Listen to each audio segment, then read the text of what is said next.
Welcome back to the DIY degree. Today we are going to be learning how to make this super modern, very cute wooden picture frame. This is an easy DIY. It's kind of like a beginning level DIY because you only need a minimal amount of material and it only takes about anywhere from 5 to 10 minutes at the most.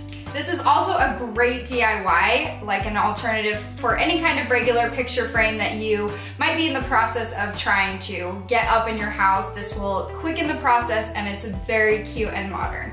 So let's get started. We feel really awkward doing this. It's our first time doing this out in public. I know, I'm like, is anybody looking? Excuse me? Okay, so we found these super thin pieces of wood. They're pretty long, thin, but they're thin, and so we're gonna cut them. That's even the like plan. they're not very fat either, so it should work good. I'm getting 4. Okay. Bailey, what do we need next? We need magnets, and I don't know where the frick we're gonna get magnets at. I think we found some capping. We're gonna try and put our little spin on it. This is the color that we're going for. Home Depot just needs to sponsor us so that this isn't illegal. Wink, wink.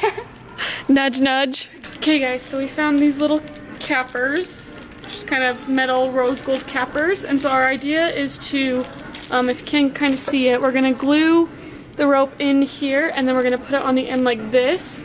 And then the rope is just gonna go up and have it come up and down all the way. So it'll be kind of like a triangle, but missing the bottom half of the triangle. So we just got done in the Home Depot and we actually had like exceptional customer service. We definitely feel super awkward doing this. Obviously, as we go on, it'll get better. Definitely. But it was really, like she said, it was really good customer service. Everyone there is so helpful. I have never really been to Home Depot. Like, I think I've been there once in my life. Really? And so I just kind of expected, like, just when you go to like any other store where they're, you know, they're semi-helpful, but everyone we asked questions to, they would walk us to where we needed to go. They'd show it to us. They'd tell us how we could get it, break it up. There's even one guy that, like, it wasn't even his department and he was so helpful. It was definitely awesome. Like, everywhere you turn there was just awesome customer service. So we definitely give Home Depot a thumbs up because they're incredible. Yes. And we're gonna go get started on our project. Yay! For this DIY, you are going to need wooden panels. The print that I got is 18 inches wide, so I just added an inch of hangover to each side, making these panels 20 inches. You can apply that same formula to whatever print you are getting. You're also going to need wooden stain. Pick a color that's going to be complementary to your space. We went with a natural color of stain. And E6000 glue, magnets. We actually didn't end up using these exact ones, you'll see later on in the video, but they were just a bit too big. So insert here a clip of the ones that we actually used. These say that they hold up to 11 pounds, so we knew that they would have a strong enough hold. You will need rope.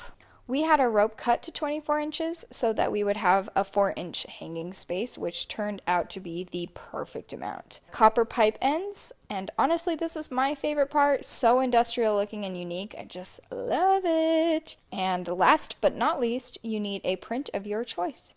I will have links in the description to all of the things that we used so that you guys can get them too. And all in all, this frame ended up costing around like 15 bucks to make. But that is all the material. Let's get on to how to make this DIY. We first started off by staining our wood. You'll want to do this in a well-ventilated area like outside. After staining, you want to let the wood sit for a few hours to absorb the stain properly. Make sure to put down some sort of protection on the surface that you're staining on because the stuff will stain. Next, you're going to take your rope and your copper pipes and you're going to put E6000 glue in the pipe ends.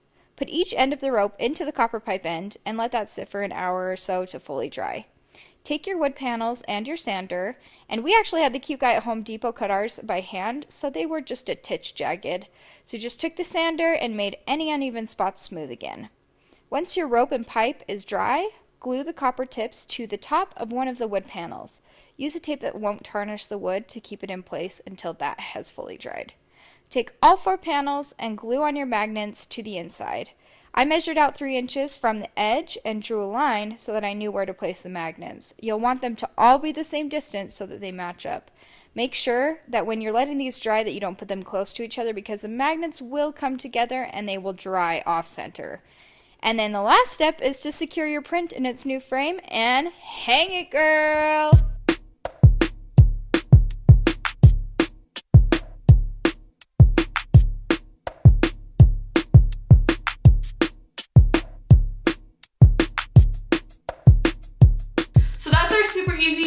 for the week. Make sure to subscribe so that you can see our upcoming projects and what we're working on next. And also like and comment on our videos so that we know what you liked, what you'd like to see next time, and if you have any cool, fun picture ideas that you would think you would want to use that hanging frame for. Thanks so much for watching. Bye.